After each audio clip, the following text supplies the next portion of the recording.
saya Siti Wikarsah. Saya dari kelas Formasi Reguler Sore A18B. Nah, di sini saya akan menyampaikan materi tentang sholat. Mari kita simak bareng-bareng. Nah, ada pengertian dan kedudukan sholat. Pengertian sholat berasal dari bahasa itu artinya doa. Bahasa dari istilahnya adalah syariat beribadah kepada Allah Subhanahu wa Ta'ala melalui perkataan dan perbuatan dimulai dari takbir dan diakhiri oleh salam. Perintah ibadah sholat ini ada di dalam Quran Surat Al-Ankabut ayat 45 yang artinya, dan dirikanlah sholat, sesungguhnya sholat itu mencegah perbuatan keji dan munkar. Selanjutnya ada kedudukan sholat. Sholat adalah rukun Islam yang kedua. Sholat adalah sebaik-baik amal. Sholat adalah pemisah antara keislaman dan kekufuran. Sholat adalah tiang agama. Nah, selanjutnya ada fungsi sholat. Fungsi sholat itu diantaranya adalah tiang agama, seperti yang dijelaskan sebelumnya ya. Sholat juga pertama kali dihisab di akhirat. Dan fungsi sholat untuk menghindari perbuatan keji dan mungkar. Sholat juga menjadikan kunci kita supaya kita dapat masuk surga dengan cara berdoa dan menjalankan ibadah sholat dengan tepat waktu. Nah, ada hikmah sholat nih. Penasaran? Nah, hikmah sholat yang pertama adalah mendidik disiplin dan menghargai waktu, menjadikan hati tenang, tentram, hubungan antara hamba dan Tuhannya. Terus menyadarkan kita juga tentang akan hidup di dunia ini sesuai dengan aturan Allah. Sholat juga menjauhkan diri kita dari sifat yang sombong. Selanjutnya ada tentang syarat sah sholat nih. Syarat sah sholat harus suci dari hadas besar dan kecil, suci pakaiannya, badannya, tempatnya dari najis, menutup aurat, menghadap ke kiblat, dan masuk pada waktu sholat. Terus selanjutnya ada kafiyat sholat. Kafiyat sholat merupakan bentuk lain dari kata kafiyah yang artinya keadaan menurut sifatnya. Artinya ini adalah tata cara menjalankan sholat. Selanjutnya,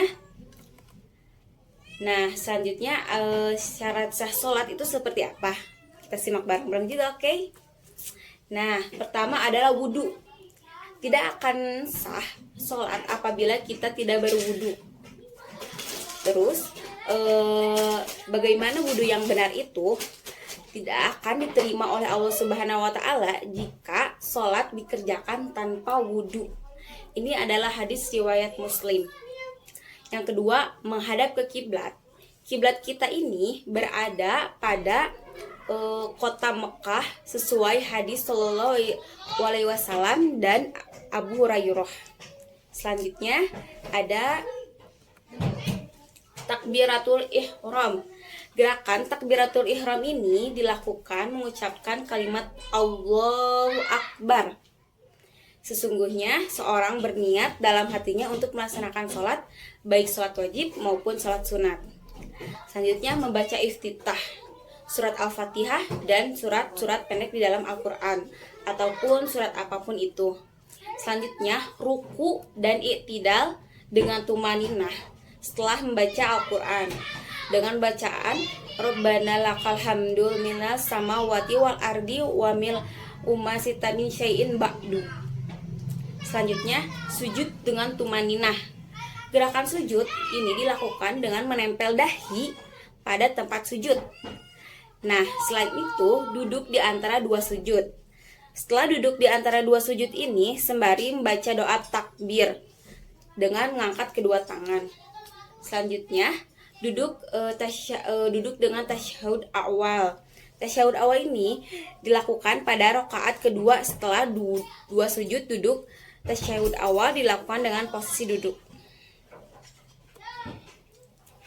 Ada duduk tasyahud akhir dilakukan dengan posisi tawaruk yang sama seperti ifisyari, yang artinya tetapi ada sedikit badannya, yakni dengan mengeluarkan kaki kiri pada bagian bawah kaki kanan serta menempelkan bokong pada lantai dengan posisi tangan kiri diletakkan di antara lutut dan paha kiri, begitupun dengan tangan kanan diletakkan pada atas lutut dan paha kiri kanan.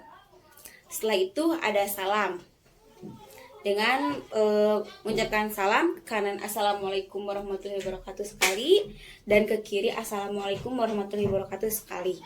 Selanjutnya ada jama dan qashar. Nih, jama itu mengumpulkan 2 sholat fardu dalam satu waktu. Selain itu, Islam juga memberikan kemudahan lain yang tidak berkaitan dengan safar, yaitu seperti di perjalanan. Nah, jenis-jenis perjalanan safar ada wajib menunaikan ibadah haji dan umroh, ada sunnah seperti silaturahmi, menziarahi makam baginda Nabi, ada mubah seperti perjalanan dagang, ada makruh seperti perjalanan menuju kain kafan, karena menjual kain kafan hukumnya makruh. Ada haram seperti perjalanan istri tanpa izin dari suami dan tujuan melakukan maksiat. Nah, jadi di jama itu ada ketentuan-ketentuannya, gak bisa kita lakukan. Kayak kita menunda sholat, nanti aja digabung gitu, itu gak boleh. Ada khususnya jama yang seperti apa yang boleh dilakukan.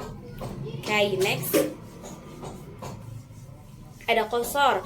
Qashar adalah memperpendek atau meringkas rakaat sholat wajib dari 4 rakaat menjadi 2 rakaat sebagai keringanan bagi musafir. Apabila kamu bepergian di bumi, maka tidak ada dosa bagimu untuk mengqashar sholat. Selanjutnya ada telah melewati batas desa. Nih, itu adalah contoh-contoh qashar ya. Terus mengetahui hukum diperbolehkannya qashar sholat, sehingga tidak sah qasharnya orang yang tidak mengetahui hukum qashar. Masih ada dalam status perjalanan hingga sholat selesai. Niat melakukan sholat qashar ketika takbiratul ihram. Menjaga hal-hal yang berlawanan dengan niat qashar saat sholat, seperti niat untuk mukmim di tengah-tengah sholat. Nah, tidak memakmumkan kepada orang-orang yang menyempurnakan sholat 4 rakaat. Selanjutnya ada sholat berjamaah dan sholat Jumat. Sholat berjamaah menurut bahasa sesuatu yang jumlahnya banyak. Nah, kata al-jama'u berarti menyatakan beberapa hal terpisah, sedangkan menurut istilah syariat jamaah dipergunakan untuk sebutan sekumpulan orang yang diambil dari makna ijtima atau perkumpulan. Hukum sholat berjamaah. Para ulama yang menyatakan bahwa sholat berjamaah hukumnya fardu kifayah adalah menyatakan bahwa sholat berjamaah hukumnya sunnah. Nah, sebagian lagi pula ada yang menyatakan bahwa ia fardu ain. Dalil yang menunjukkan wajibnya sholat berjamaah adalah dirikanlah sholat dan tunaikanlah zakat serta rukulah bersama orang-orang yang ruku. Quran surat Al-Baqarah ayat 43. Syarat melakukan sholat berjamaah. Yang pertama, mengetahui gerakan imam. Harus menjadi makmum, tidak berdiri lebih depan dari makmum. Sholat makmum harus sama dengan sholat imam dalam hal niat waktu dan sholat. Jarak antara makmum dan imam dengan batas makmum yang berakhir tidak boleh lebih dari 300 hasta. Jadi antara sholat imam dan makmum itu tidak berjauh beda. Artinya kalau imam sudah ruku gitu, kita ada jeda sedikit untuk ruku. Jadi imam dulu yang ruku, baru kita ikut ruku. Jadi nggak bareng gitu rukunya. Nah, tidak ada juga selanjutnya, tidak ada dinding yang memisahkan antara imam dan makmum kecuali perempuan. Selanjutnya sholat Jumat. Sholat Jumat adalah ibadah sholat yang dikerjakan di hari Jumat 2 rakaat secara berjamaah dan dilaksanakan setelah khutbah. Hukum sholat Jumat. Hukum sholat Jumat wajib bagi laki-laki pria dewasa beragama Islam merdeka berakal. Dalil Quran surat Al-Imran ayat 9. Hai orang-orang yang beriman, apabila diseru untuk menunaikan ibadah sholat Jumat, bersegeralah mengingat Allah dan tinggalkanlah jual beli. Nah, untuk bagi para wanita, anak-anak yang sedang sakit, budak-budak sholat Jumat tidak wajib hukumnya sesuai hadis Rasulullah Shallallahu Alaihi Wasallam. Sholat Jumat itu wajib bagi setiap muslim dengan berjamaah kecuali 4 orang budak, yaitu wanita, anak-anak atau yang sedang sakit. Dari hadis Abu Daruqutni dan Baihaqi dan Hakim. Nah, ada syarat melakukan sholat Jumat. Yang pertama, beragama Islam, balik, tidak gila, laki-laki atau wanita tidak wajib untuk melaksanakan sholat Jumat. Sehat jasmani dan rohani, orang sakit tidak wajib melaksanakan sholat Jumat. Terus bertempat tinggal tetap atau menetap, bermukmin, orang-orang yang sedang dalam perjalanan jauh tidak wajib juga sholat Jumat. Terus ada orang-orang yang sedang dalam perjalanan jauh tidak wajib menjalankan sholat Jumat. Ada sholat sunnah. Sholat sunnah ialah sholat yang dianjurkan kepada orang muslim untuk mengajarkannya sebagai tambahan bagi sholat fardu.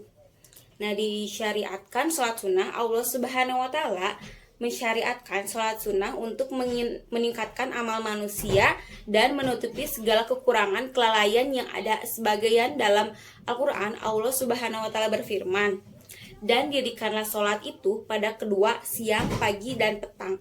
Pada sebagian permukaan malam, sesungguhnya perbuatan yang baik itu menghapuskan dosa. Perbuatan-perbuatan yang buruk itulah peringatan bagi orang-orang yang mengingat. Quran Surat Al-Hud ayat 114. Ada keutamaan sholat sunnah nih. Keutamaan sholat sunnah yang pertama, menutupi kekurangan-kekurangan sholat fardu. Ibadah sholat sunnah penting, afdol atau lebih utama dari puasa. Biasanya menemani Nabi di surga. Terus ada dosa berguguran ketika ruku dan bersujud. Keutamaan sholat sunnah juga bisa dapat dicintai oleh Allah Subhanahu wa Ta'ala. Doanya dapat dimustajab, derajatnya diangkat di sisi Allah Subhanahu wa Ta'ala.